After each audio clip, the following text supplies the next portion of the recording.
अस्सलाम वालेकुम प्यारे बच्चों, कैसे हो बेटा। आज की हमारी टॉपिक है determination of rate of reaction, यानी कि रेट ऑफ रिएक्शन जो है वो हम किस तरह से डिटरमाइन करते हैं, यानी कि कौन से मेथड हैं जिसकी मदद से हम रेट ऑफ रिएक्शन जो है वो डिटरमाइन करते हैं। तो याद रहे बेटा, हमारे पास दो मेथड्स होते हैं। पहला मेथड फिजियो मेथड यानी कि फिजिकल मेथड कहलाता है, और दूसरा केमो मेथड यानी कि केमिकल मेथड कहलाता है। यानी कि ये दो फैमिलियर मेथड हैं जिसकी मदद से हम रेट ऑफ रिएक्शन को डिटरमाइन करते हैं। फिजिकल मेथड में कुछ इंस्ट्रूमेंट्स हमें दरकार होते हैं जिसकी मदद से हम जो है वो रेट ऑफ रिएक्शन मालूम करते हैं। मैं आपको एक छोटा सा एग्जांपल दूं, फिर मैं आपके सिंटेक्स की तरफ आता हूं। हम शुगर मालूम करते हैं बेटा, हम शुगर मालूम करते थे previously with help of urine. हम दो यूरिन लेते थे, सैंपल ऑफ यूरिन लिया करते थे। नंबर वन, हम अर्ली मॉर्निंग यूरिन लिया करते थे, उसकी मदद से हम केमिकल टाइट्रेशन करते थे और फिर रिज़ल्ट निकालते थे। और दूसरा, हम फास्टिंग जो है वो यूरिन टेस्ट करते थे, यानी कुछ खाया पिया उसके बाद टेस्ट करते थे। तो दो जो टेस्ट हम करते थे, ये दोनों test principle of chemical method थे, यानी कि दोनों केमिकल की मदद से हम जो है वो टेस्ट किया करते थे। पर आज आपको जैसा कि पता है, जिसके घर में डायबिटीज़ जो है अपना शुगर का पेशेंट जो है, तो उसको पता होता है हम इसको छोटी सी स्ट्रिप देते हैं और वो छोटी सी स्ट्रिप में एक छोटा सा डिवाइस लगा होता है, और जैसे ही वो इसमें इंसर्ट करते हैं और फिर यहाँ पे ब्लड जो है वो इसके अंदर जो है वो ऐड करते हैं, छोटा सा ब्लड ड्रॉप, तो फिर फ़ौरन आके ये रीडिंग बताता है कि जी 85, 80, 90, 100, 200, यानी कि कितनी शुगर लेवल है, ब्लड शुगर लेवल कितनी है, वो हमें आसानी से बतला देता है। तो याद रहे, ये जो मेथड है जो आपने इंस्ट्रूमेंट की मदद से किया हुआ है, सही है, डायबिटीज़ जो आपने मेजर की है विद हेल्प ऑफ इंस्ट्रूमेंट, तो ये फिजिकल मेथड कहलाता है। और जो प्रीवियसली हम करते थे लेबॉर्ट्री में, वो केमिकल मेथड कहलाता था। तो सेम फॉर कुछ इंस्ट्रूमेंट दिए गए हैं आपके सिंटेक्स में, और ये भी रेटाफिकेशन बेस्ड क्वेश्चन है और ये आता रहता है, इसको आपको याद करना है। मैं पेज आपको बता देता हूँ। पेज नंबर है बेटा 233, उसमें कुछ इंस्ट्रूमेंट्स के नेम लिखे हुए हैं। मैं थोड़ा जूम करके आपको दिखा देता हूँ वन बाय वन, तो आप इसको स्टडी किया करें बेटा, बल्कि अच्छी तरह से कर लें।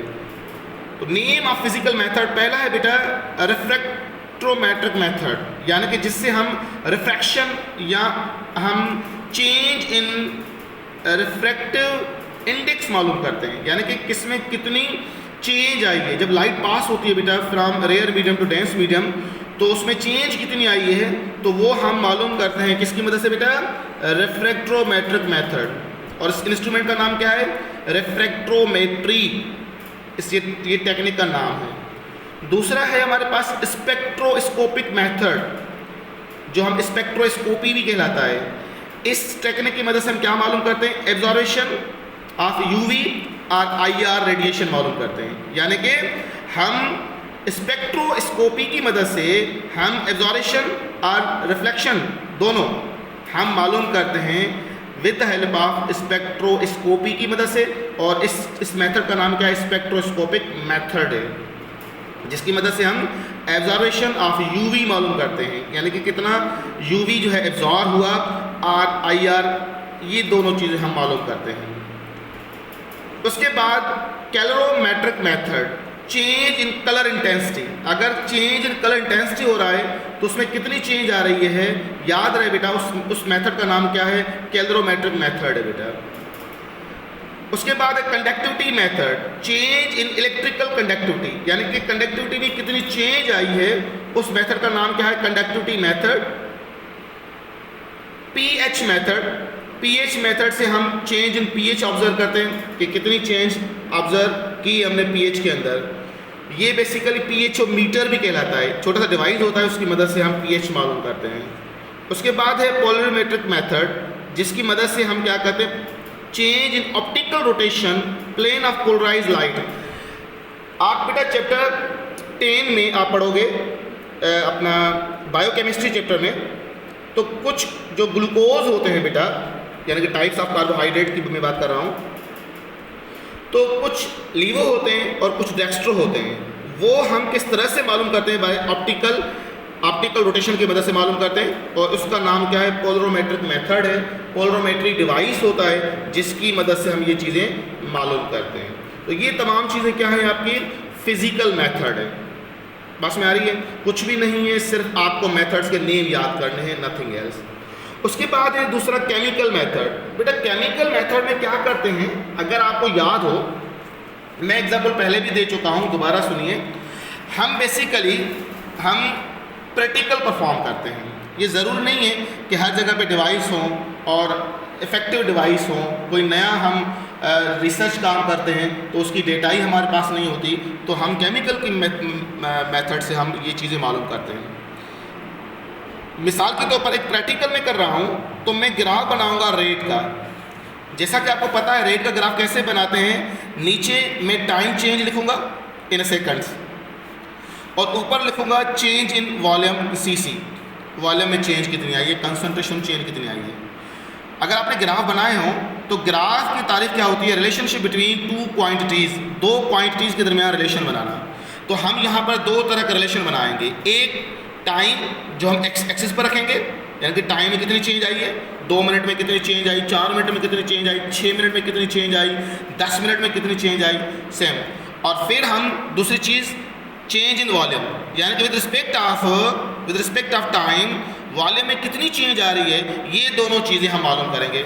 जैसा कि मैं पहले भी कह चुका कि मालूम कैसे करेंगे? With the help of slope. Slope की तारीफ ये होती है कि दो सक्सेसिव पॉइंट्स को आप आपस में कंबाइन करें, और यहाँ पर बीच वाले जो पॉइंट है, इन पॉइंट्स के दरमियान एक जो चढ़ने वाली पॉइंट्स, एक जो उतरने वाली पॉइंट्स है। मैं बहुत आसान उर्दू में मैं बात कर रहा हूँ। एक वो पॉइंट जो इनिशियल पॉइंट है जहाँ से ग्राफ जो है वो बढ़ रहा है, मैक्सिमम बढ़ चुका है, ये वाली पॉइंट। एक वो जहाँ से ग्राफ जो है वो कर्व होना शुरू कर रहा है। अब केमिस्ट्री टर्म में हम कहते हैं अब यहाँ से कंसंट्रेशन जो है अब जो है वो डिक्रीज़ हो रही है, चेंज जो है वो डिक्रीज़ हो रही है। यहाँ चेंज बढ़ रही है, जैसे मैं आपसे कहूँ 2, 6, 8, ये चेंज बढ़ रही है।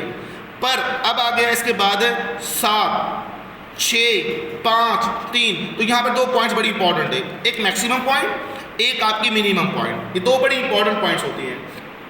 यहाँ तक मैक्सिमम हो चुका और यहाँ तक मिनिमम हो चुका। अब इसके बाद स्ट्रेट ग्राफ बन रहा है। मिसाल के तौर पर यहाँ मैं कहूँ 8 है और यहाँ पर दोबारा 3 पर आ रहा है। बस में आ रही है, या यहाँ पर 8 कर, तो इनके दरमियान एक स्लोप बनाते हैं। क्या बनाते हैं? स्लोप। और स्लोप को नीचे हम जो है वो डायरेक्ट लाइन पर जो है वो क्रॉस करते हैं। तो सेम फॉर यहाँ पर क्या मालूम करोगे? dt, यहाँ पर क्या करोगे? dx, जो मैं पहले भी एक्सप्लेन कर चुका। जो टाइम में चेंज आएगी और वॉल्यूम में चेंज आएगी तो वो रेट ऑफ रिएक्शन होगा। Rate of reaction is equals to dx, यानी कि वॉल्यूम में कितनी चेंज आई, एंड देन dt, टाइम में कितनी चेंज आई। यहाँ पर भी लाइन सेम खींचेंगे, ये वाली लाइन में सेम फॉर ये वाले पॉइंट्स हम खींचेंगे, तो यहाँ का डिस्टेंस जो होगा वो dt कहलाएगा, ये जो होगा वो dx कहलाएगा। मैं पहले भी एक्सप्लेन कर चुका हूँ। जिन बच्चों ने फर्स्ट मेरा लेक्चर नहीं सुना था दोबारा जाके सुन लें तो आसानी से याद आपका हो जाएगा। अब देखें टेक्स्ट की तरफ। ये एक रिएक्शन दिया जा रहा है बेटा, hydrolysis of methyl acetate. Methyl acetate का जब हाइड्रोलाइज करते हैं तो हमारे प्रोडक्ट जो बनती है बेटा एसिटिक एसिड और मिथेनॉल प्रोडक्ट हमें मिलती है। यहाँ पर टाइम चेंज के हिसाब से हमने ये डिटरमाइन किया है। दो स्लोप बनाए, ये पहला स्लोप है, ये सक्सेसिव दो, ये वाली इस पॉइंट को नीचे भी गिराएं, इसी पॉइंट को आप इस साइड पे भी गिराएं। तो अब इनमें जो चेंज आएगी वो क्या होगी? CC, change in volume. यहाँ की जो चेंज आएगी क्या कहलाएगी? Change in very good time. तो फार्मूला बड़ा फैमिलियर फार्मूला dx dt, आप आसानी से मालूम कर सकते हो कि इसमें चेंज कितनी आई है। आई होप ये पॉइंट समझ में आई होगी। नहीं तो मेरा फर्स्ट लेक्चर सुने, केमिकल मेथड के बेस पर ही था कि आप रेट ऑफ रिएक्शन कैसे मालूम करते हो केमिकल की मदद से।